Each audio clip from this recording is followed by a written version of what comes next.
Greek poet Homer once wrote, "People are haunted by the vastness of eternity." And so we ask ourselves, will our actions echo across the centuries? Will strangers hear our names long after we are gone and wonder who we were, how bravely we fought, how fiercely we loved? The centerpiece of this quote is the power and significance of legacy. Legacy is that driving force that keeps us in the minds and hearts of each person that we have affected. Legacy provides us with an eternal essence that is unmatched. And legacy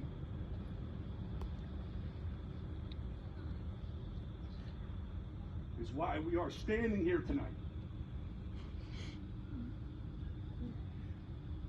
If I were to ask each of you, what is Hallie Jackson's legacy? You would each provide some different perspectives predicated on your experiences with her.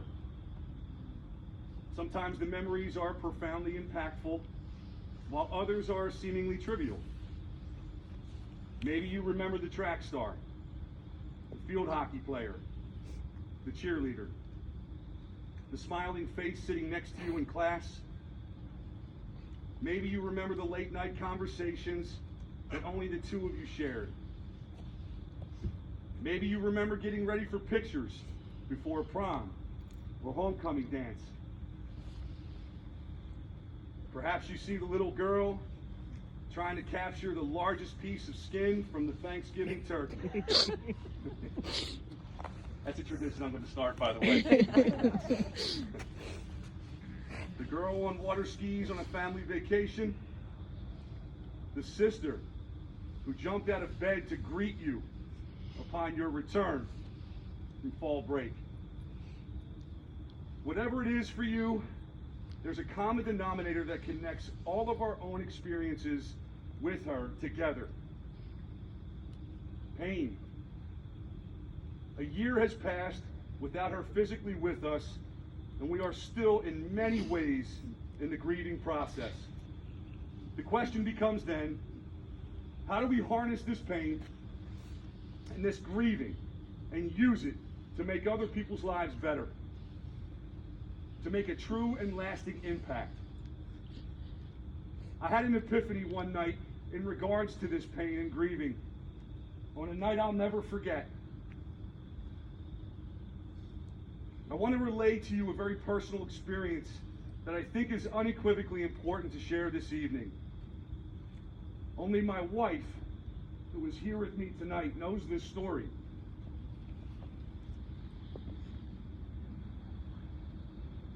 On Sunday night, November 3rd, I walked out of St. John's a broken man.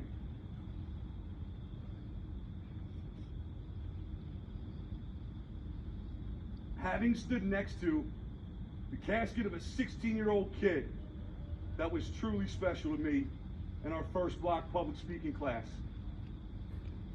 I kept my composure as best as I could as I attempted to offer words of comfort to the Jackson family in the receiving line.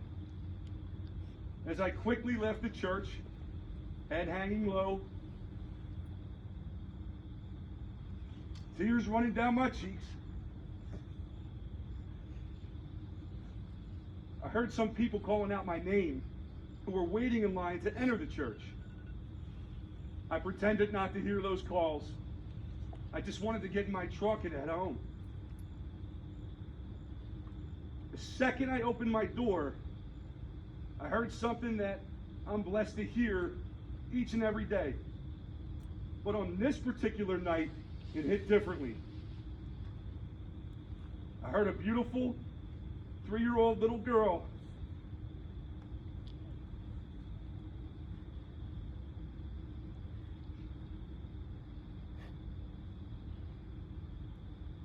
with unmistakable bleached blonde hair yell in excitement, "Daddy's home."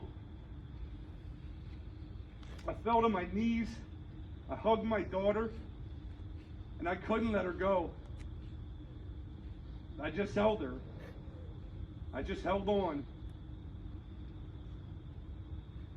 I planted innumerable kisses on her head and her cheeks. And it was in that moment that I made a decision to accept an important charge that Hallie has left us all with. And it's this: we must never ignore the struggles of others. No matter how busy our lives get, we have a responsibility to offer aid and assistance to those in need, to listen to them, to cry with them, to hug them, and most importantly, to get them in front of the amazing professionals who have dedicated their lives to the cause of keeping people alive. The people who have helped with depression, anxiety, and suicidal thoughts. We must be advocates every single day to help fight the battles that people convince themselves that they have to fight alone. My friends, no one fights alone. No one fights alone if we make the decision to never, ever let anyone fight alone. When my best friend and teammate was gunned down in Philadelphia in 1996, I was lost, angry, and suffering. Suffering alone. I didn't feel like I had a single advocate for me. I never want anyone to experience the abandonment that I felt. For these reasons and many, many others, these are the reasons, these are exactly the reasons why each and every one of us here tonight has to rise up. Rise up in Hallie Jackson's name and provide those broken and lost souls a reason to believe that they have to remain alive. Those who know me best know that I love the rock band Tool. In their hit song Descending, Maynard James Keenan sings, "Sound the dread alarm to our primal body. Sound the revelry to be or not to be. Rise, stay the grand finale. Stay the meaning of our swan song and epilogue. One drive to stay alive. It's elementary. Muster every fiber, mobilize, stay alive."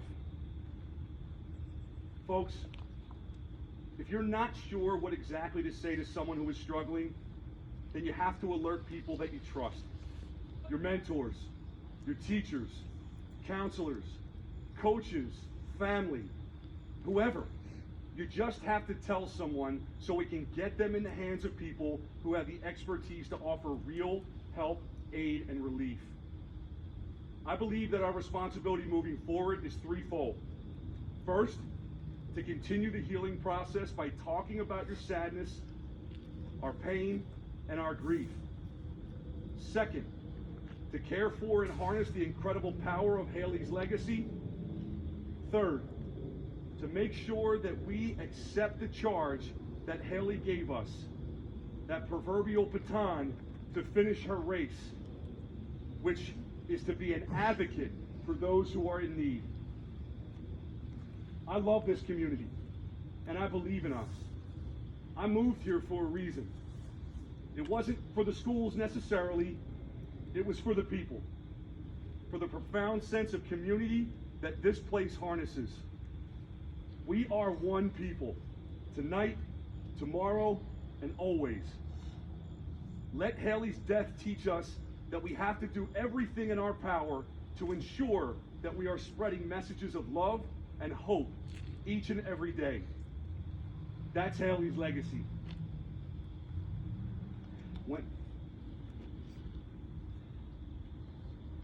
When I see the empty desk, the purple bracelets, pictures of her beautiful smiling face, each butterfly,